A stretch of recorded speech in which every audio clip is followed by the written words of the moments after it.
Unang mga Kronika, Kabanata 22. Nang magkagayoy, sinabi ni David, "Ito ang bahay ng Panginoong Diyos, at ito ang dambana ng handog na susunugin para sa Israel." At iniutos ni David na pisanin ang mga taga-ibang bayan na nasa lupain ng Israel. At siya'y naglagay ng mga kantero upang magsitabas ng mga yaring bato, upang itayo ang bahay ng Diyos.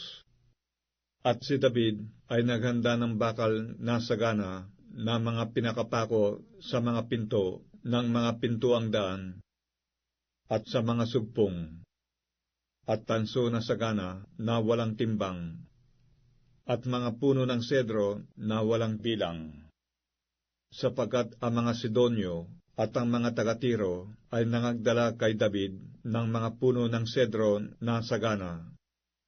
At sinabi ni David, "Si Salomon aking anak ay bata at mura, at ang bahay na matatayo na laan sa Panginoon ay marapat na totoong mainam, na bantog at maluwalhati sa lahat na lupain.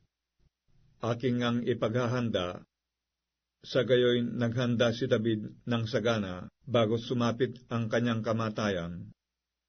Nang magkagayoy, ipinatawag niya si Salomon na kanyang anak, at binili na niya magtayo ng isang bahay na laan sa Panginoon, sa Diyos ng Israel. At sinabi ni David kay Salomon na kanyang anak, "Tungkol sa akin, nasa aking kalooban ang magtayo ng isang bahay sa pangalan ng Panginoong kong Diyos. Ngunit ang salita ng Panginoon ay dumating sa akin, na nagsasabi, Ikaw ay nagbubu ng dugo na sagana, at gumawa ng malaking pagdidigma. Huwag mong ipagtatayo ng bahay ang aking pangalan, sapagkat ikaw ay nagbubo ng maraming dugo sa lupa sa aking paningin. Narito, isang lalaki ay ipanganganak sa iyo, na siyang magiging lalaking mapayapa, at bibigyan ko siya ng kapahingahan sa lahat ng kanyang mga kaaway sa palibot, sapagkat ang kanyang magiging pangalan ay Salomon, at bibigyan ko ng kapayapaan at katahimikan ang Israel sa kanyang mga kaarawan.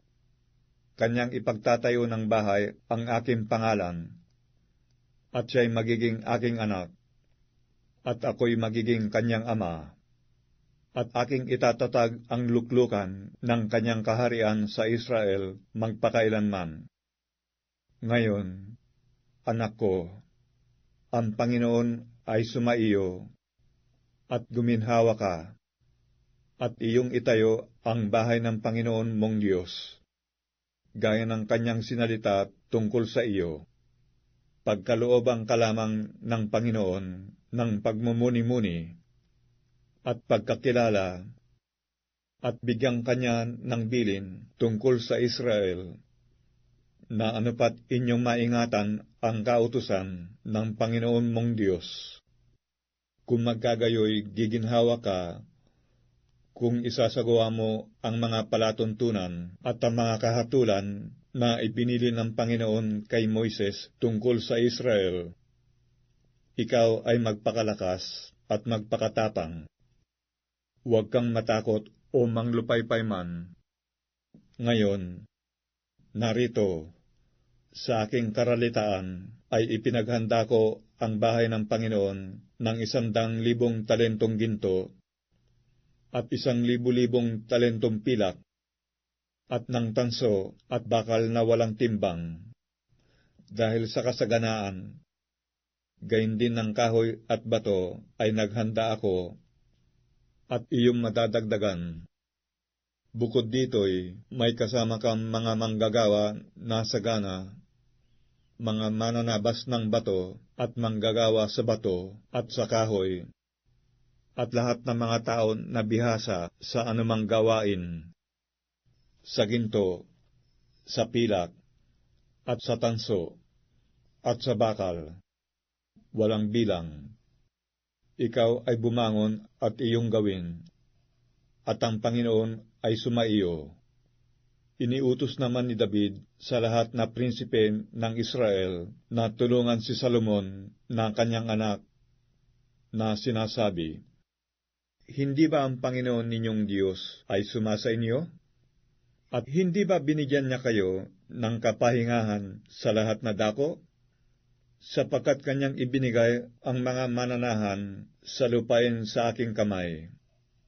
At ang lupain ay suko sa harap ng Panginoon at sa harap ng kanyang bayan. Ngayoy inyong ilagak ang inyong puso at ang inyong kaluluwa upang hanaping sundin ang Panginoon ninyong Diyos. Kayo'y bumangon nga at itayo ninyo ang santuaryo ng Panginoong Diyos upang dalhin ang kaban ng tipan ng Panginoon at ang mga banal na kasangkapan ng Diyos sa loob ng bahay na itatayo sa pangalan ng Panginoon."